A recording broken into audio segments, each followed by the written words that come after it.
Welcome to The Explainer. I am so excited you're here today because we are tackling an absolute monster of an organizational problem in the history of science. Just think about the sheer diversity of life on Earth for a second. We share this planet with soaring trees, microscopic bugs, weird deep-sea creatures, and literally everything in between. It's a beautiful, but let's be honest, incredibly messy reality. So, how do scientists sort out all of this life? How do they avoid just total chaos? Well, today we're going to break down the brilliant architectural framework that solves that exact problem. Picture this for a second. If someone handed you a human, a mushroom, and a microscopic bacteria and said, hey, put these into a logical filing system, where would you even begin? Nature didn't exactly come with an instruction manual, right? Without a standardized system, scientific research would be absolute bedlam. We wouldn't be able to communicate discoveries, we couldn't track diseases, and we wouldn't even understand our own evolutionary history. We desperately needed a system to make sense of the whole shebang. All right, let's jump right in. Here's our roadmap for today. 1. Classification of organisms. 2. Carolus Linnaeus's contribution. 3. The taxonomic hierarchy. 4. R.H. Whittaker's system. And 5. Five-kingdom classification. Section 1. Classification of organisms. You can think of this as the ultimate room-cleaning exercise for biology. The foundation of our entire explainer rests on this really simple definition. Classification is just the scientific grouping of organisms based entirely on their similarities and differences. And in this system, every single group, no matter how huge or how tiny, is called a taxon. By carefully looking at what traits organisms share and where they fundamentally differ, scientists can start placing them into distinct, organized taxonomic groups. It's the bedrock concept that keeps biological science from falling apart. Moving on to Section 2, Carolus Linnaeus's contribution. So, who was the brave soul who finally stepped up and started organizing this planetary mess? Well, we have to rewind all the way back to the year 1751. That's a remarkably long time ago, way before modern genetics or advanced microscopes were even a thing. But it was in that year that a scientist named Carolus Linnaeus laid the groundwork for how we organize life. His work was so revolutionary that today he is universally recognized as the father of taxonomy. He basically looked at the natural world and realized, hey, we need a universal language here. And that brings us to his absolute game changer of an invention, binomial nomenclature. Binomial literally just means two names. Linnaeus introduced this system where every single organism gets a highly specific two-part scientific name. The first part is the organism's genus, and the second part is its species. By rolling out this two-name system, Linnaeus basically ensured that a scientist in one part of the world and a scientist completely across the globe would use the exact same label when studying the same organism. No more confusion over local nicknames, right? To put that into perspective, let's connect it directly to you. Your scientific name, my scientific name, the name of every single person listening to this right now is Homo sapiens. So, breaking that down using Linnaeus's system, Homo is our genus, and sapiens is our specific species. It's elegant, it's incredibly clear, and we actually still rely heavily on this exact system today. All right, Section 3, the taxonomic hierarchy. Okay, so now that we've got our naming convention down, let's see how these names actually fit into a bigger structure.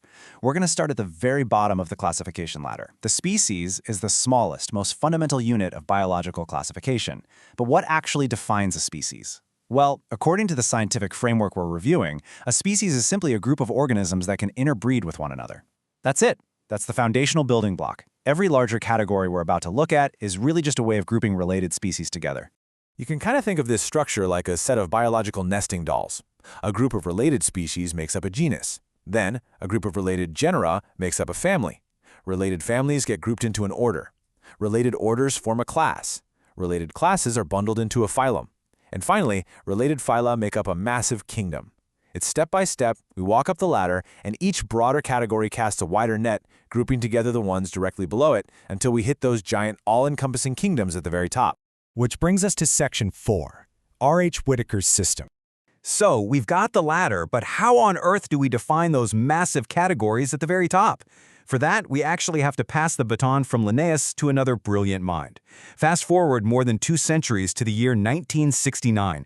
By this point, biology had advanced tremendously. Our understanding of microscopic life, cellular structure, and genetics had just exploded. So, R.H. Whittaker stepped up to modernize how we understand living organisms, proposing a robust new system to classify life at that highest macro level. The really crucial question here is, how exactly did he do it? Well, Whittaker didn't just guess. He used 5 very specific scientific criteria to sort every living thing into distinct boxes. Here's what he looked at.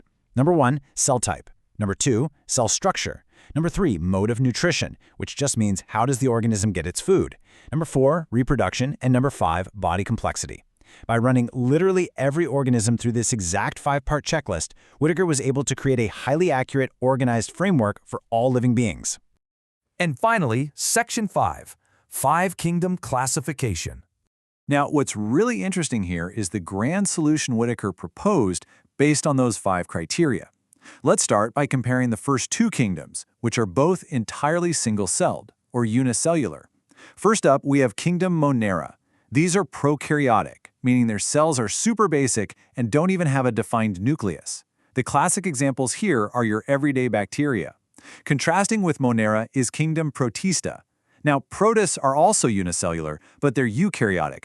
That means their single cell is much more complex and organized. So if you've ever looked at pond water under a microscope and seen a little amoeba or a euglena darting around, you were looking straight at Kingdom Protista.